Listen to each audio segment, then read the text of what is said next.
Unidad 2. Movimientos literarios colombianos. Tema 2. Literatura del descubrimiento, la conquista y la colonia. Contexto histórico y cultural. Son muchos los elementos políticos, económicos, sociales y culturales que deben tomarse en cuenta en la reseña de los acontecimientos más significativos de las épocas de la conquista y la colonia. Respecto a lo político, sin duda el solo descubrimiento por parte de Cristóbal Colón, y la posterior conquista de los imperios azteca, maya e inca, así como el descubrimiento de las minas de oro y esmeraldas en el nuevo reino de Granada, posibilita el ascenso de España como la gran potencia dominadora del mundo a lo largo del siglo XVI. Pero, en este mismo sentido, comenzarían a revelarse los problemas en relación con los territorios descubiertos, conquistados y colonizados, no solo porque la distancia que separaba a España del Nuevo Mundo propiciaba abusos de los poderosos y consiguientes levantamientos por parte de los propios españoles. Esa distancia también propició el maltrato a los indígenas y a los esclavos negros que empezaron a ser traídos de África. Se encuentra en América, de esta manera, tres razas vinculadas entre sí, en condiciones de desigualdad social y económica a través de instituciones como la encomienda, la mita y el esclavismo. De otro lado, Colombia e Hispanoamérica, en general, heredarían los problemas socioeconómicos y culturales de España, la cual, a pesar de alcanzar el predominio político mundial con los reinados de Carlos V y de Felipe II, comenzaba a rezagarse en los cambios de mentalidad económica, religiosa y cultural que abanderaban los burgueses, y que darían inicio a la era de la llamada modernidad. Así, en España y en los países hispanoamericanos, continuarían preponderando valores propios del mundo feudal, tales como una economía basada en la explotación del campo y en la acumulación de oro, más que en la inversión industrial y en el comercio. En el predominio del catolicismo tradicional, jerárquico y comunitario, los periodos históricos de la conquista y la colonia, siglo XVI al XVII, corresponden al momento en el cual se cocinó la nueva cultura de las Américas. España y Portugal son las primeras naciones en constituirse como imperios. El vasto mapa del mestizaje y el crisol cultural que somos hoy en día, se fraguó en esta etapa. La creación de esta identidad fue un proceso desordenado, vertiginoso, violento y doloroso, complejo y contradictorio, pero su resultado fue el parto de una nueva sociedad. Las culturas se fusionaron en su convivencia material cotidiana, dando inicio a lo que podemos denominar la cultura latinoamericana. Manifestaciones literarias de este periodo, crónicas, poesía épica y teatro religioso, son los primeros géneros usados para transmitir la impresión que deja el choque de dos culturas. Los funcionarios y evangelizadores españoles y portugueses describen las tierras de ultramar con una imaginación exacerbada. En el periodo de la conquista, la crónica histórica fue la forma que utilizaron los conquistadores para informar a sus reyes de los sucesos en el Nuevo Mundo. Los contenidos de estos relatos son fundamentalmente históricos.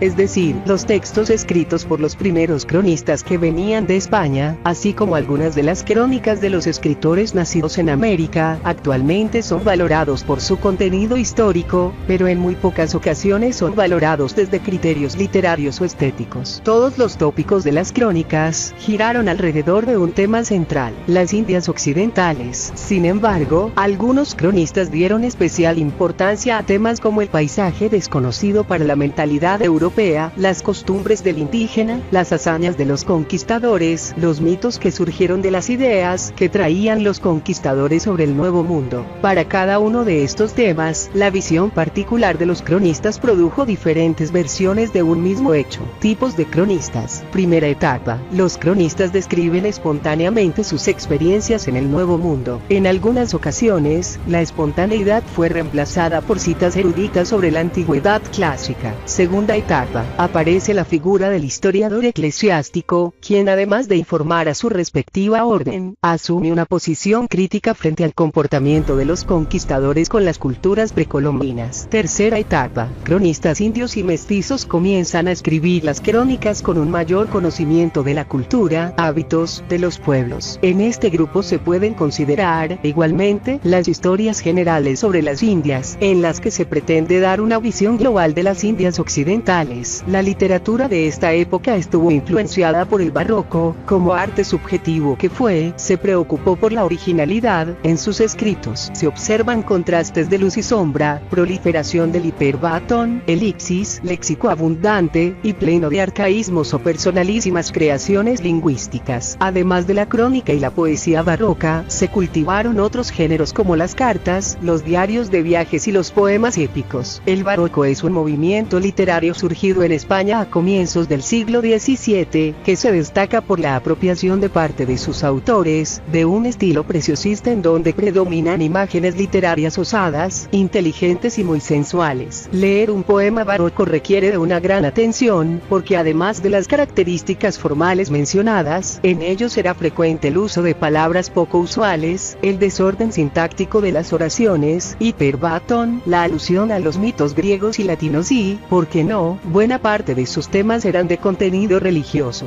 Veamos un ejemplo del poema heroico de San Ignacio de Loyola en el que Domínguez Camargo describe a una bella mujer. Ni el oro fuera oro en su cabello, ni el nácar fuera nácar en su frente, ni en cada hoja de su labio bello, sueldo el rubí tirara de luciente. La nieve le tiznara el blanco cuello, la perla le manchara el neto diente, su mejilla la rosa oscureciera y a su carne la pluma endureciera. Representa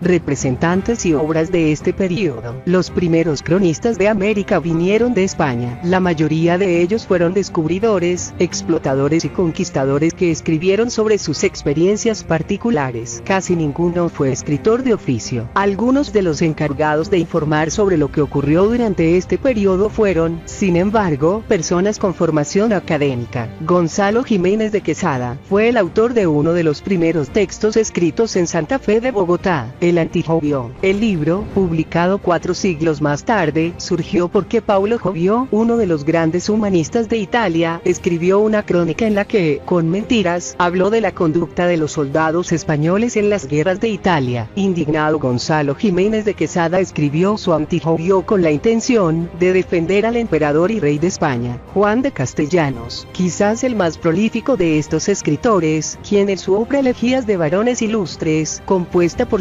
150.000 versos en decasílabo, la obra más larga que se ha escrito en castellano, habló de diversos temas sobre la conquista. En esta obra, maravillado por el Nuevo Mundo, exalta su geografía como algo fantástico, casi mítico, en donde la selva con sus torrenciales aguaceros de nunca acabar, su flora y su desconocida fauna, es un personaje que se convierte en el mayor obstáculo que debe vencer el conquistador. Juan Rodríguez Freile participó como soldado en expediciones llevadas a cabo contra los indígenas pijaos. Las obras de Rodríguez Freile reflejan las vivencias de la sociedad, narra en una serie de crónicas, que condensa bajo el título del Carnero, los principales acontecimientos de los primeros 100 años de Bogotá y Tunja. Esta obra se caracteriza por la recopilación de gran variedad de anécdotas, narradas en un tono satírico y paródico. Hernando Domínguez Camargo es uno de los más grandes exponentes de la poesía barroca escrita en América. En su obra en verso Poema heroico de San Ignacio de Loyola, nos cuenta la vida de este santo español, fundador de la Compañía de Jesús u Orden Jesuita. La investigadora María Teresa Cristina puntualiza que la poesía es el género que gozó de mayor aceptación dentro del virreinato. Su valor estético es nulo, pero son documentos importantes para el estudio de nuestra historia cultural. La poesía es de temprana aparición en el Nuevo Reino de Granada, y nace inevitablemente ligada a la tradición literaria española. Presenta a la vez innovaciones renacentistas y una persistencia de temas, estilos y actitudes medievales. Sor Francisca Josefa del Castillo.